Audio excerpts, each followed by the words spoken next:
예수님께서 우리들에게 그 간절히 원하시는 믿음의 모형이 있습니다. 그래서 믿음 저게 믿음이다 이렇게 우리로 하여금 느끼게 하는 어떤 믿음의 원형이 있다고 생각이 됩니다. 그리고 그 믿음의 원형을 향해서 우리들이 계속해서 이렇게 한 걸음 한 걸음 나아가는 것을 기다리시면서 또 계속 돕는다고 도와주시고 계시죠. 어제 새벽 묵상하는 본문에 예수님께서 정말 원하시는 믿음의 모형이 무엇인가 그것이 소개되었다고 생각이 됩니다. 그 믿음은 한때 잃어버렸던 믿음인데요. 모든 삶의 조건이 완벽했던, 그러니까 우리가 늘 생각하는 것처럼 몸도 안 아프고 먹을 것 충분하고 모든 게 다 갖춰져 있고 더 이상 불편하지 않으면 참 잘 믿을 것 같다라고 우리로 하여금 생각하게 만드는 그런 환경 속에서 무너진 믿음이었죠. 에덴 동산에서 무너진 믿음이었습니다. 그러니까 모든 게 가능해요. 에덴 동산에서는 모든 게 가능한데 단 하나 금지된 그 나무, 모든 게 가능하고 단 하나 금지된 나무 아래에서 부서진 믿음이었어요. 그걸 우리가 잘 생각해야 됩니다. 그러니까 사실은 그 나무마저 없으면 사실은 우리는 사람이 아니기 때문이죠. 그러니까 선악과가 없으면, 금지된 그 나무마저 없다면 사람이라고 하는 존재는 선악간에 선택할 여지도 없는 무기력한 로봇에 불과한 거죠. 모든 게 다 편안하게 그냥 주시는 그 순종의 본능대로 살아가는 로봇이죠.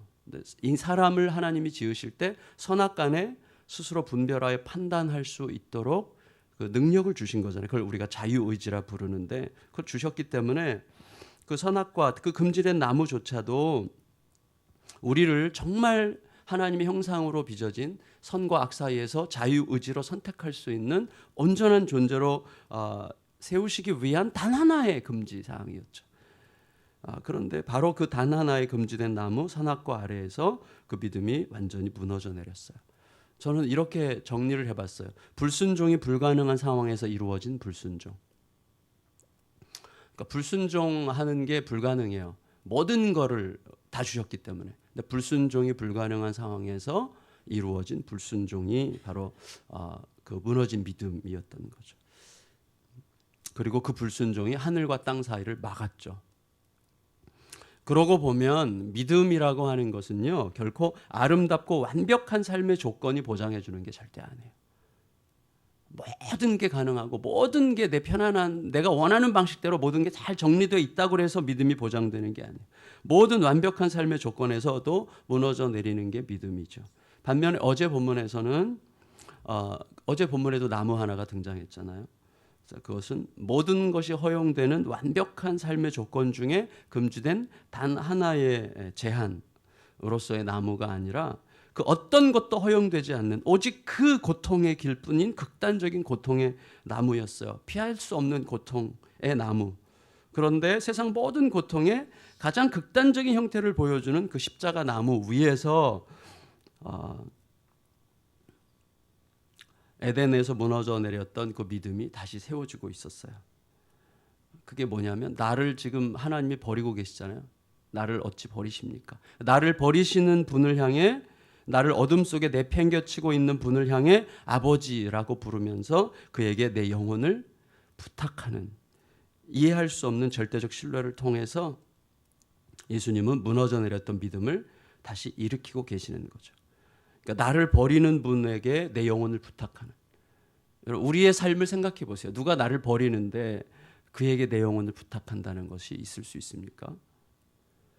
예수님은 그 아버지가 나를 버리셔야 되는 거죠. 나를 버리셔야 백성들을 구원하기 때문에 버림받는 상황에서 그에게 나의 영혼을 부탁하는 방식으로 에덴에서 무너졌던 믿음을 다시 일으키고 계시죠. 그래서 저는 이것을 순종이 불가능한 상황에서 이루어진 순종이라고 말을 한번 붙여봤습니다. 그래서 불순종이 불가능한 상황에서 이루어진 불순종이 하늘과 땅을 가로막았고 순종이 불가능한 상황에서 이루어진 순종이 하늘과 땅을 다시 열어서 그 순종이 아버지여 내 영혼을 아버지께 부탁하나이다와 함께 이루어진 일이 뭐예요? 성전 휘장이 위에서부터 아래로 찢어져 하늘과 땅이 소통하는 것을 상징했죠.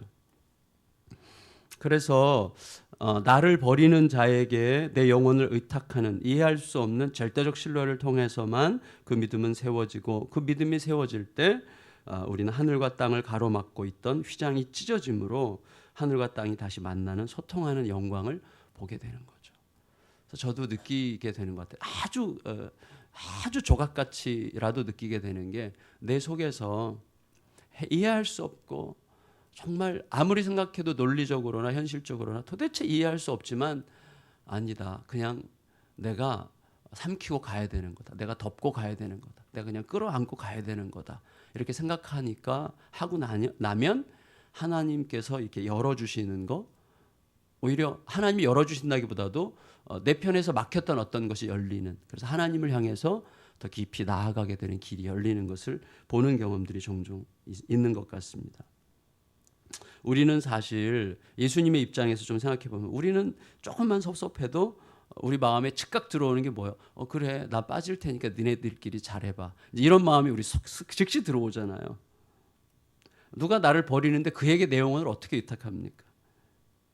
누가 나를 내버린다고 생각하면 너 아니면 내가 갈 데 없는 줄 알아, 이런 식으로 상한 마음을 노출하죠.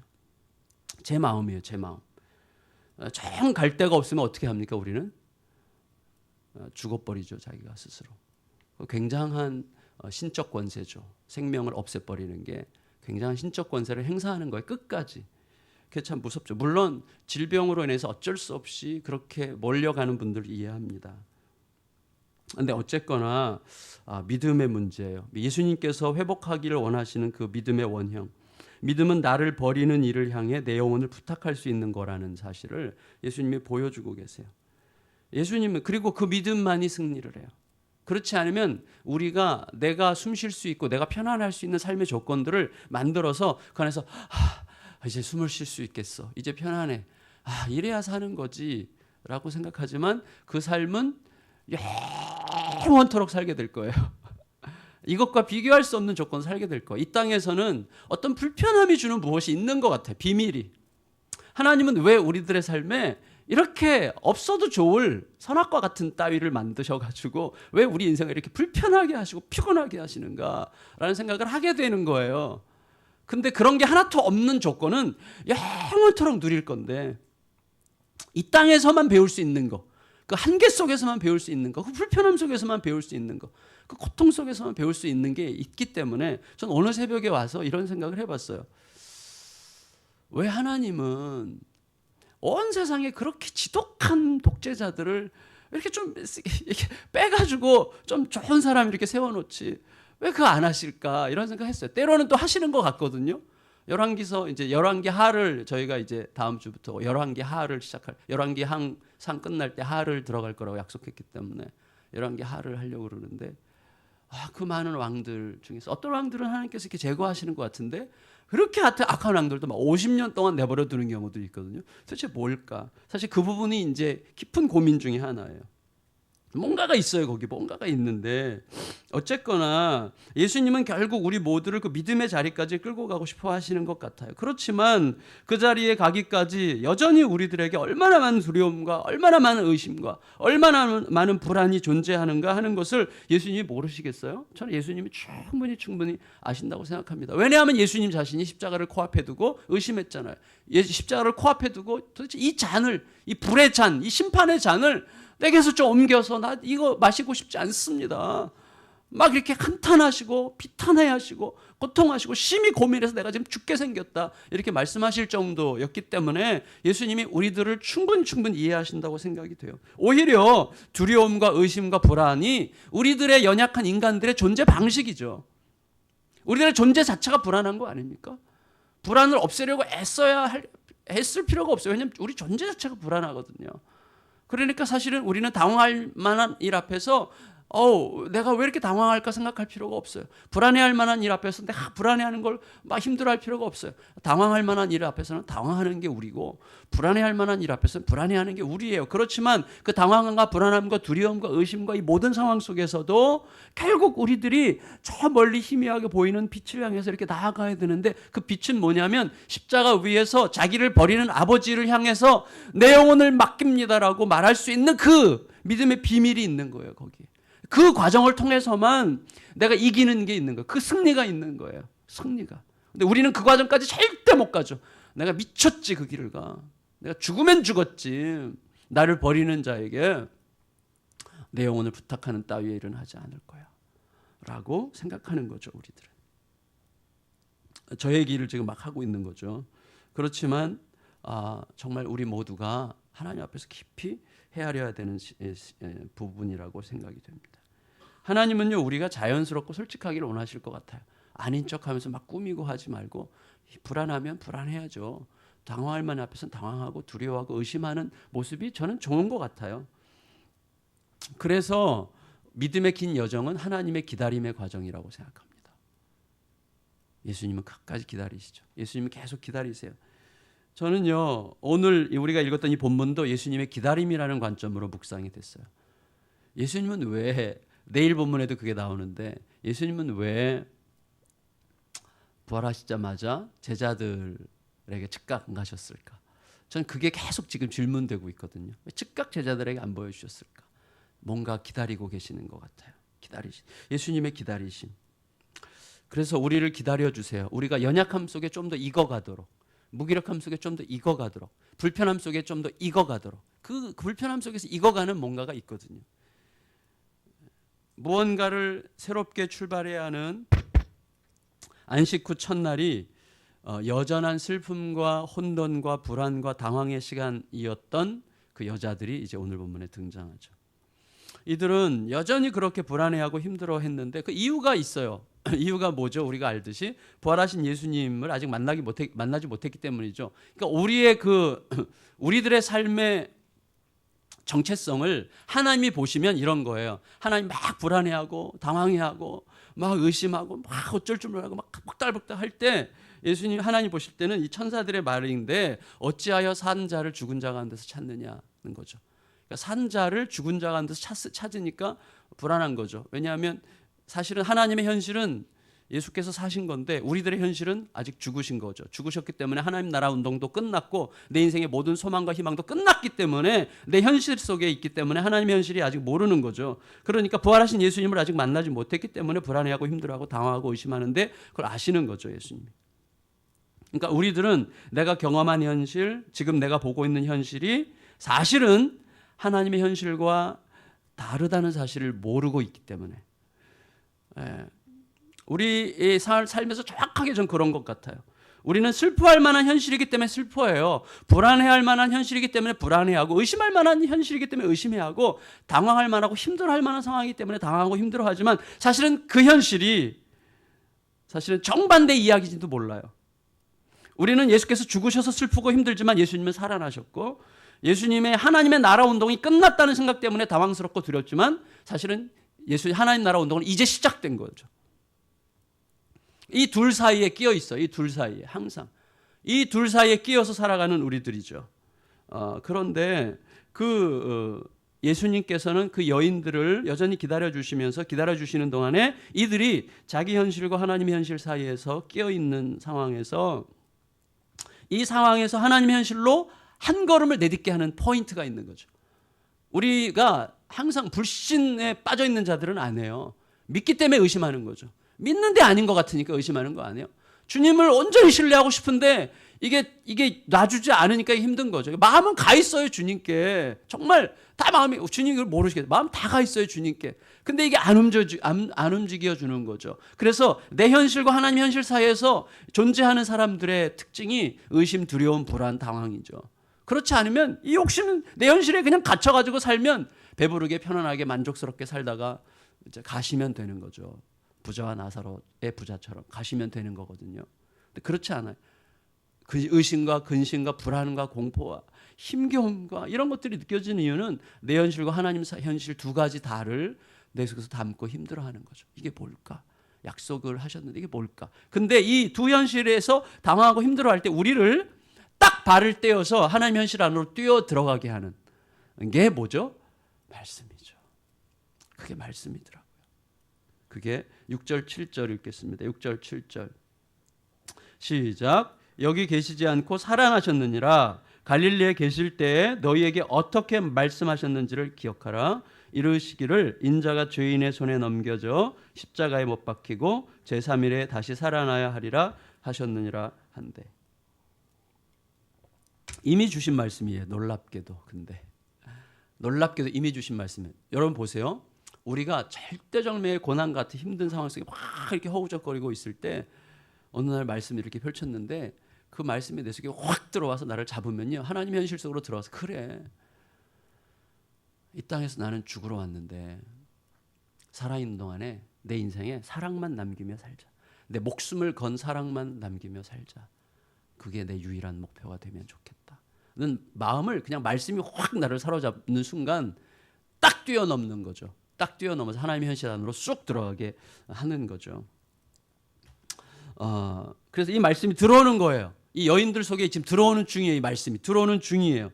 근데 여러분 말씀을 묵상한 후에 말씀을 들은 후에 실컷 기도한 후에 여전히 내 감정과 상한 마음과 눈에 보이는 현실대로 반응하는 서글픈 마음들을 우리 회개해야 됩니다. 진짜 그건 회개해야 될 것 같아요.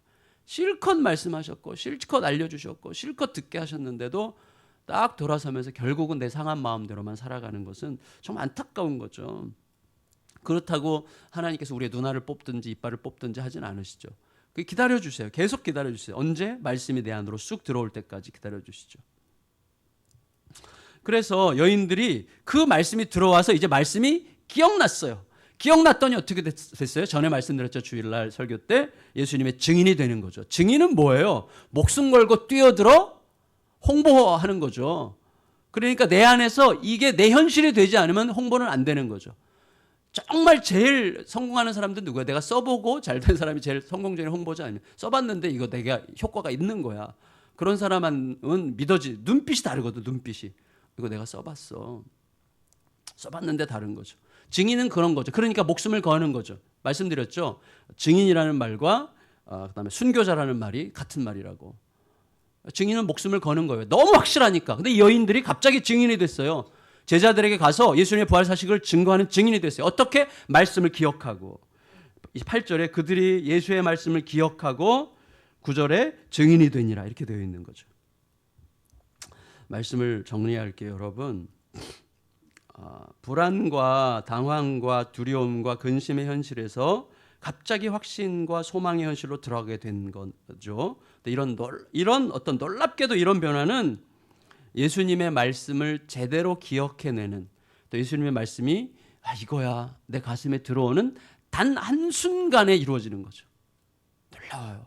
물론 서서히 처음부터 들어왔던 말씀들이 어느 순간 딱 떠올라서 그거구나. 여러분 그런 거 있잖아요. 저는 알긴 알았는데 모르는 거. 알긴 알았는데 계속 들었는데 그래 맞아 이렇게 했는데 어느 순간 야 그게 이거였구나. 그게 진짜 이거였구나 이거라고 생각하는 데 있지 않아요? 그때 그게 기억나는 거죠.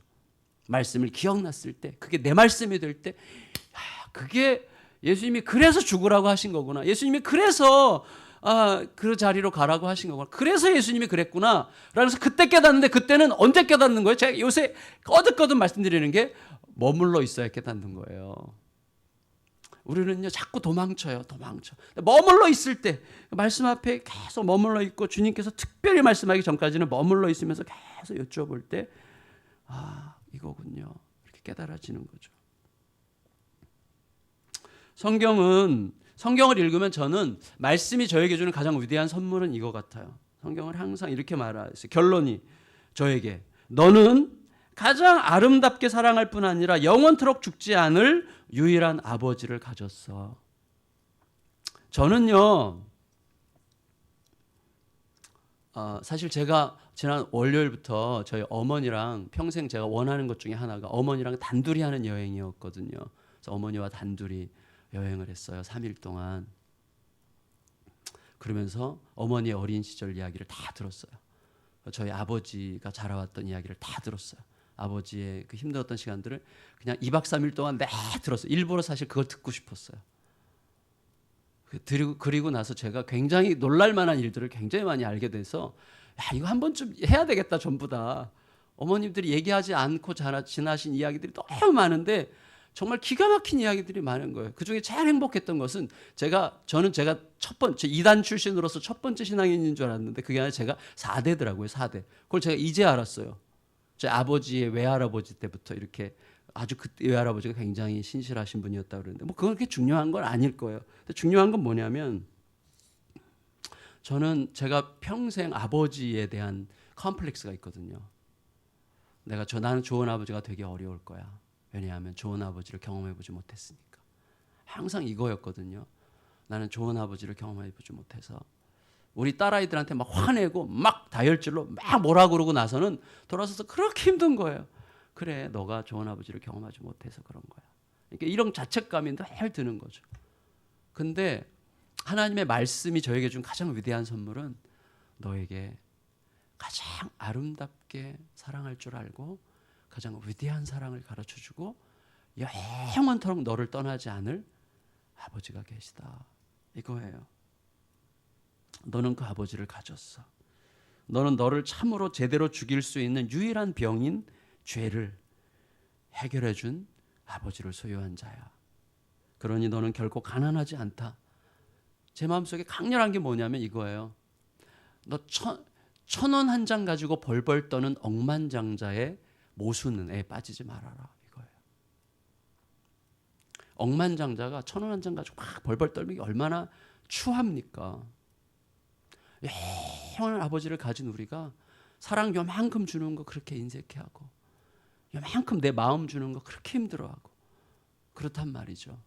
그래서 그 아버지를 계속 묵상하면서 예수께서 십자가의 그 극단적인 고통 중의 고통은 아버지로부터 버림받는 건데 자기를 버리는 아버지를 향해서 내 영혼을 부탁하는 그 믿음을 그때 조금씩 알아가게 되고 그 믿음만이 우리의 인생을 바꿉니다.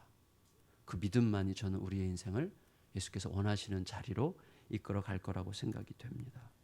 바라기는 순종이 불가능한 상황에서 순종하심으로 주님께서 나를 버리시는 것 같은 상황에서도 그 주님께 내 영혼을 의탁할 수 있을 때 휘장이 찢어지고 하늘과 땅이 만나는 그래서 하나님의 마음과 하나님의 그 선한 손길이 내 가슴을 온통 채우는 그 은혜 속에서 우리가 오늘도 살아가야 될 그 모든 삶들을 너끈히 이겨내는 삶을 살아가는 우리 모두가 되시기를 예수님의 이름으로 축원합니다. 아버지 하나님, 부활하신 예수님께서 여전히 제자들을 기다려주고 계시고 저 제자들이 조금은 더 그 불안함과 당황함 속에서 머물러서 무언가를 배우기를 원하고 계십니다. 예수님, 우리 눈앞에는 정말 절망이고 좌절이고 낙심이고 당황이고 불안이고 의심이고 그렇게 하는 것이 마땅할 만한 상황들 뿐이지만 하나님께서는 완전히 다른 관점으로 보고 계실 수 있음을 기억하고 하나님의 마음을 얻고 살아가는 하나님의 마음 안으로 계속 들어가는 복된 은혜가 오늘 우리들의 삶에 있게 하여 주십시오. 하나님의 말씀이 우리 속에 쑥 들어와 그 말씀으로 인해서 다시금 그렇군요 하며 주님과 주님의 손을 꽉 잡고 동행하는 은혜가 임하여서 그 사람만 아는 비밀, 그 사람만 아는 자유, 그 사람만 아는 그 평화가 하나님과 그 사람 사이에 계속 이루어지는 것을 우리 모두가 함께 누리게 하여 주시옵소서. 존귀하신 예수님의 이름으로 간절히 기도드리옵나이다. 아멘. 하늘에 계신 우리 아버지여